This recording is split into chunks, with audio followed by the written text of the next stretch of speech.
Hello दोस्तों। Last video में जैसे कि हमने पढ़ा है कि द्विध्रुव के कारण अक्षीय रेखा पर स्थित किसी बिंदु के ऊपर विद्युत क्षेत्र का मान।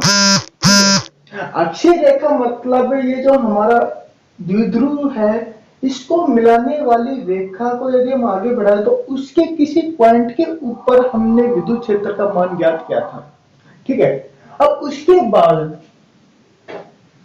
उसके बाद हम ज्ञात करेंगे कि जो हमारा द्विध्रुव है उसके मूल बिंदु से लंबवत किसी बिंदु के ऊपर विद्युत क्षेत्र का मान हमें ज्ञात करना है। ठीक है। तो ये क्या हो गया, एक निरक्षीय रेखा है। इस निरक्षीय रेखा बोलते हैं या हम इसको बोलते हैं विषुवतीय रेखा के ऊपर स्थित किसी बिंदु के ऊपर विद्युत क्षेत्र का मान। ठीक है। अब उसका मान ज्ञात करने के लिए हम क्या करेंगे कि हम इसके ऊपर विद्युत क्षेत्र का मान ज्ञात करेंगे। तो यहां पर क्या होगा, एक तो इस प्लस क्यू के कारण इसके ऊपर विद्युत क्षेत्र होगा और एक इस माइनस क्यू के कारण भी इसके ऊपर विद्युत क्षेत्र का मान होगा। ठीक है। तो सबसे पहले हम यहां पर देखें, इस प्लस क्यू के कारण बिंदु पी के ऊपर विद्युत क्षेत्र का मान, सपोज इसके बीच जो डिस्टेंस है वो क्या लेके चले हम, एल डिस्टेंस है। ठीक है। इस एल डिस्टेंस से इस बिंदु P के ऊपर जो विद्युत क्षेत्र का मान होगा वो क्या होगा, दूर की ओर, क्योंकि हम जानते हैं जो हमारा पॉजिटिव आवेश है उसके कारण जो विद्युत क्षेत्र की जो दिशा होती है वो क्या होती है, दूर की ओर होती है। ठीक है। अब इसी प्रकार इस माइनस क्यू के कारण इसके ऊपर हम विद्युत क्षेत्र का मान ज्ञात करेंगे तो इसकी दिशा क्या आ गई, इस ओर, यानी नेगेटिव जो हमारा आवेश है उसकी ओर आ जाएगी। ठीक है। तो इनकी जो डायरेक्शन आ रही है, एक तो हमारी आ रही बी पी साइड में और यहां से किसकी डायरेक्शन पी ए की साइड में। ठीक है। अब हमें इसका विद्युत क्षेत्र का मान ज्ञात करना है तो यहां पर हमें क्या निकालना है, रिजल्टेंट डायरेक्शन क्या होगी। ठीक है। तो इसकी तो इन दोनों की जो रिजल्टेंट डायरेक्शन आएगी वो क्या आएगी, हमारी ये आएगी। ठीक है। अब रिजल्टेंट डायरेक्शन है और हम मान के चले ये जो एंगल है वो क्या है, थीटा एंगल है। ये एंगल है, ये भी क्या है हमारा, थीटा एंगल है। ठीक है। तो ये जो एंगल आएगा वो क्या आएगा, ये भी थीटा आएगा। ये जो एंगल आएगा ये क्या आएगा, हमारा थीटा एंगल आएगा। ठीक है। अब हम क्या करें, ये जो रिजल्टेंट हमने लिया है आर, ठीक है, इसका मान हमें ज्ञात करना है। तो इसका मान ज्ञात करने के लिए हम क्या करेंगे, इस जो हमारा ये जो डायरेक्शन है इनको हम क्या करेंगे, कंपोनेंट में तोड़ेंगे। ठीक है। अब हम इस आर को कंपोनेंट में तोड़ेंगे तो क्या हो गया, इस तरीके से हमारे पास ये डायग्राम बन गया। अब हमें आर को कंपोनेंट में तोड़ना है तो क्या आ जाएगा, ये जो एंगल बना रही है थीटा, ठीक है, तो इस डायरेक्शन में तो क्या हो जाएगा, हमारा cos थीटा होगा और इस डायरेक्शन में क्या हो जाएगा, sin थीटा हो जाएगा हमारे इसके लिए। ठीक है। अब हम यहां पर देखें तो इसका जो कंपोनेंट आएगा इसको हम लेके चले E1 और इसको हम लेके चले E2। ठीक है। तो E1 के लिए हम यहां पर कंपोनेंट तोड़ेंगे तो क्या जाएगा, E1 cos थीटा इस डायरेक्शन में आ जाएगा E1 sin थीटा। ठीक है। और यहां से यहां तक जो डिस्टेंस है वो भी क्या है, L है। ठीक है। अब इसी प्रकार हम इसको भी कंपोनेंट में तोड़ लें तो E2 का कंपोनेंट आएगा, क्या आएगा, E2 cos थीटा और इस डायरेक्शन में जो आएगा वो क्या आ जाएगा, E2 sin थीटा। कंपोनेंट में हम जानते हैं कि यदि हमारा कोई रिजल्टेंट है और एक्सिस के साथ थीटा एंगल बनाता है, ठीक है, तो जिस एक्सिस के साथ ये थीटा एंगल बनाता है उस डायरेक्शन में तो हम लेते हैं cos कंपोनेंट, और जिस एक्सिस में हमारा इसके जो परपेंडिकुलर होगा वो क्या होगा, हमारा sin थीटा हम लेके चलते हैं। ठीक है। तो ये हमने क्या कर लिया, कंपोनेंट में तोड़ लिया। अब हम यहां पर देख लें कि हमारा जो एक के यानी माइनस क्यू के कारण इसके ऊपर विद्युत क्षेत्र का मान और प्लस क्यू के कारण बिंदु पी के ऊपर विद्युत क्षेत्र का मान दोनों क्या होंगे, बराबर होंगे। बराबर क्यों होंगे, क्योंकि उनके बीच की जो डायरेक्शन है वो क्या होगी, क्या है, सॉरी, उनके बीच की जो डिस्टेंस है वो क्या है, सेम है। ठीक है, तो इनका जो मैग्नीट्यूड होगा वो क्या होगा, सेम होगा। ठीक है, तो यहां पर हम कैलकुलेट करें, ये तो हमारा डायग्राम हो गया कि किस किस तरह हम इसको कैलकुलेट कर सकते हैं डायग्राम की सहायता से। ठीक है, तो अब हम इसका कैलकुलेशन करें।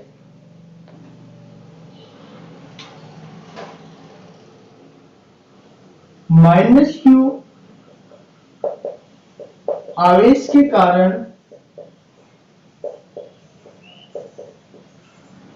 बिंदु P पर विद्युत क्षेत्र की तीव्रता,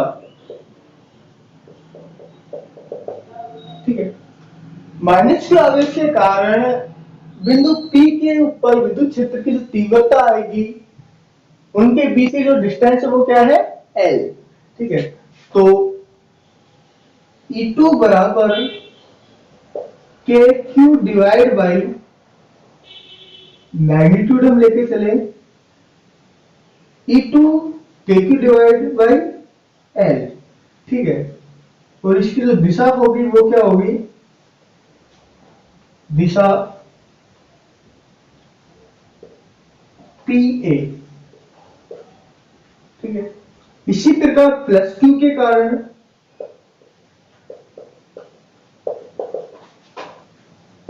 E1 मैग्नीट्यूड बराबर के क्यू डिवाइड बाई L, दिशा होगी इसकी BP। ठीक है, PA, इसकी दिशा होगी BP। ठीक है, यहां तक हो गया। अब अब क्या किया, अब यहां पर हम देख रहे हैं कि इनकी दिशा क्या है। अब हमें इसका रिजल्टेंट फाइंड करेंगे। ठीक है, और साथ ही साथ हमें लिखना है कि जो E2 जो है मैग्नीट्यूड में वो क्या होगा, हमारा E1 के बराबर होगा। ठीक है, लेकिन उनकी जो दिशा है वो क्या है, एक दूसरे के अलग डायरेक्शन में है। ठीक, तो हम क्या करेंगे, इसका जो कंपोनेंट होता है उनके रूप में हम इसको लिखेंगे। ठीक है,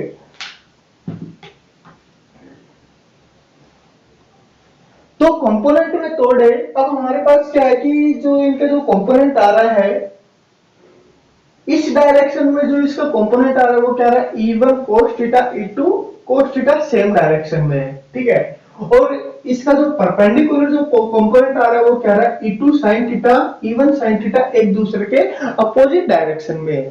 ठीक है, अब मैग्नीट्यूड तो क्या है, सेम है। ठीक है, E1 E2 मैग्नीट्यूड क्या है हमारा, सेम है, लेकिन इनकी जो डायरेक्शन है वो क्या है, अपोजिट डायरेक्शन में। ठीक, तो उसके कारण ये क्या कर देंगे, अपने एक दूसरे के प्रभाव को क्या कर देंगे, नष्ट कर देंगे।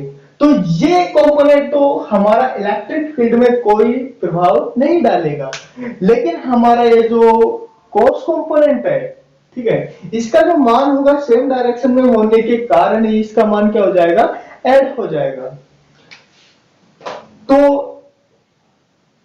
कोस कंपोनेंट जो हमारा आएगा,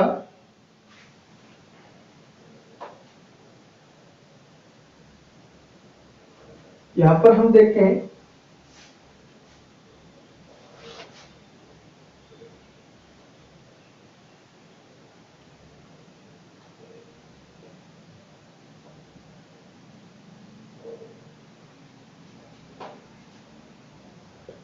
E1 तथा E2 के अक्ष के अनुदिश तथा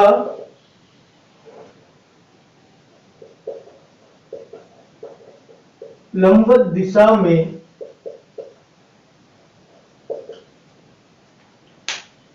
अनुदिश तथा लंबवत दिशा में लंबवत घटकों में तोड़ने पर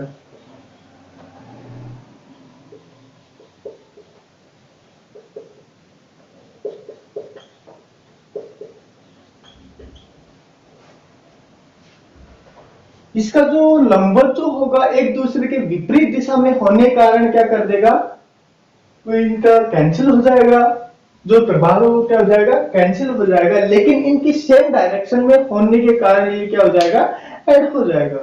ठीक है, जो लंबवत कंपोनेंट है, लंबवत घटक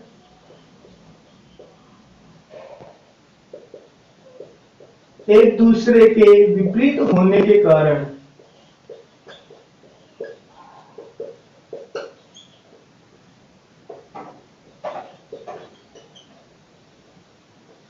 एक दूसरे के विपरीत होने के कारण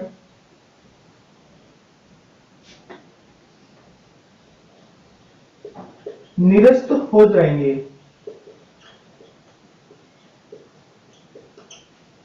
ठीक है, लेकिन जो हमारा लंब जो अनुदिश है, अक्ष के अनुदिश घटक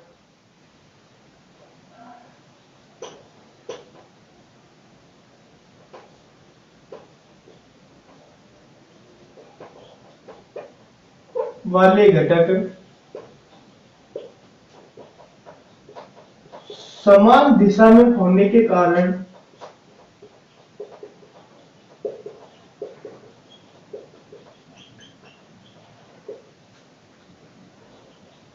जुड़ जाएंगे।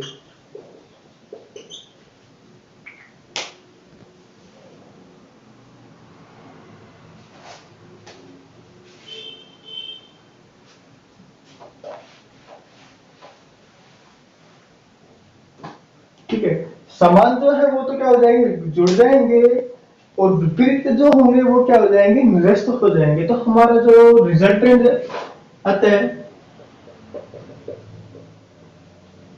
परिणामी विद्युत क्षेत्र क्षेत्र की तीव्रता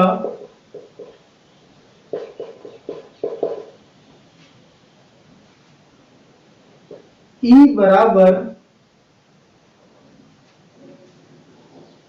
magnitude E1 cos theta plus E2 cos theta.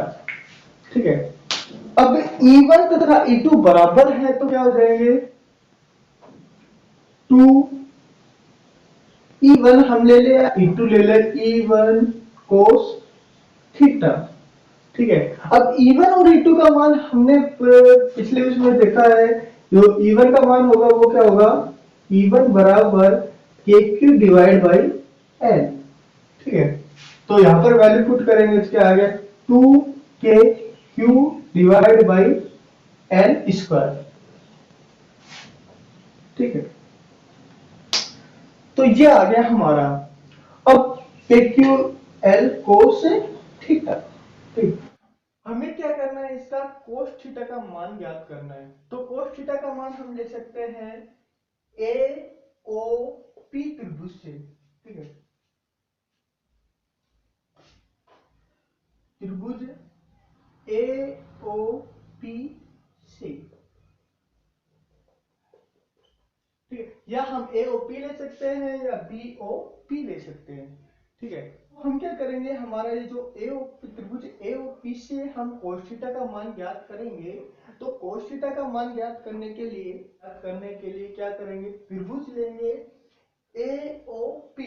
तो त्रिभुज ए ओ पी से कोस थीटा बराबर, कोस थीटा होगा हमारा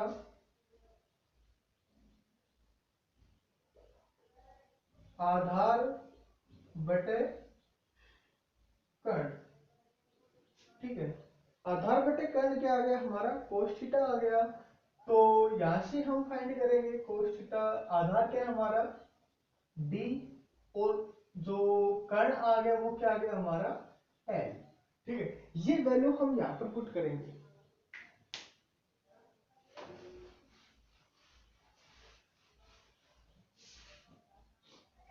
तो ये वैल्यू हम यहां पर पुट करेंगे, तो इसका मान आएगा,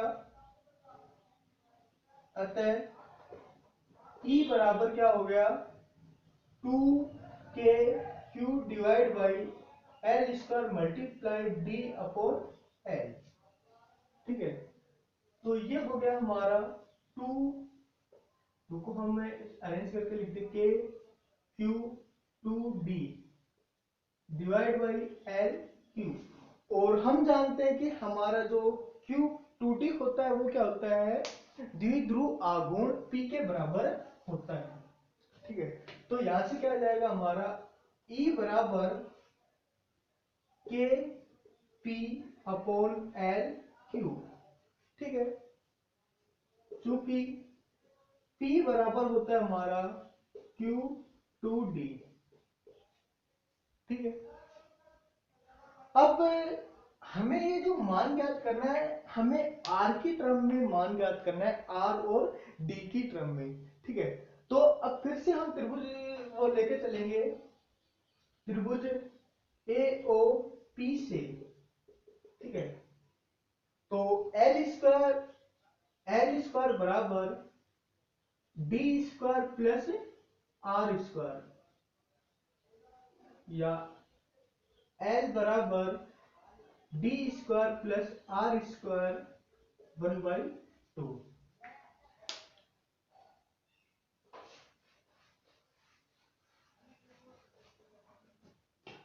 अब इसके बाद ये एल की वैल्यू यहां पर पुट करेंगे, तो E बराबर आ गया के P upon L cube. L cube की जगह वैल्यू पुट करेंगे तो क्या आ गया, D square plus R square 3/2। ठीक है, अब हम जानते हैं कि ये जो हमारी जो डिस्टेंस है बिंदु P की, इसकी जो डिस्टेंस है तथा ये जो हमारा द्विध्रुव है इसकी जो डिस्टेंस है D, ये इन दोनों में क्या होता है, बहुत डिफरेंस होता है। ये तो क्या होता है एंगस्ट्रॉम में होती है, और ये हम लेकर चलते हैं मीटर, क्या हो सकता है माइक्रो में। ठीक है, तो हम लिख सकते हैं क्योंकि D लेस देन R। ठीक है, अतः R के सापेक्ष D को नगण्य मानने पर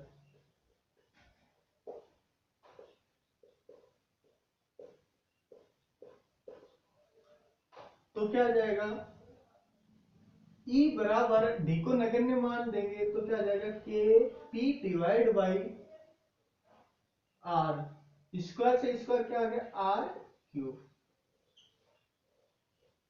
ठीक है, और इसकी जो दिशा होगी वो क्या होगी, हमारी जो द्विध्रुव है उसके समानांतर इसकी दिशा होगी। ठीक है, और दिशा क्या होगी हमारी, इसके अपोजिट डायरेक्शन में, बी ए अक्ष के समांतर।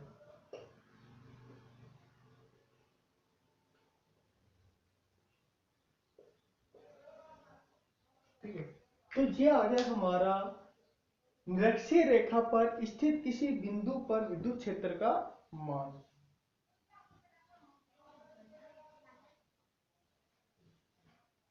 ये जो मान है हमारा E डायरेक्टली प्रोपोर्शनल होता है 1/r³। ठीक है, और इसके ऊपर इन चार्ज का कोई इफेक्ट नहीं पड़ता है। ठीक है,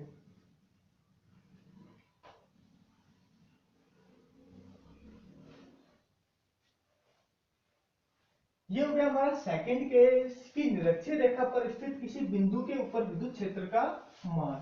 ठीक है।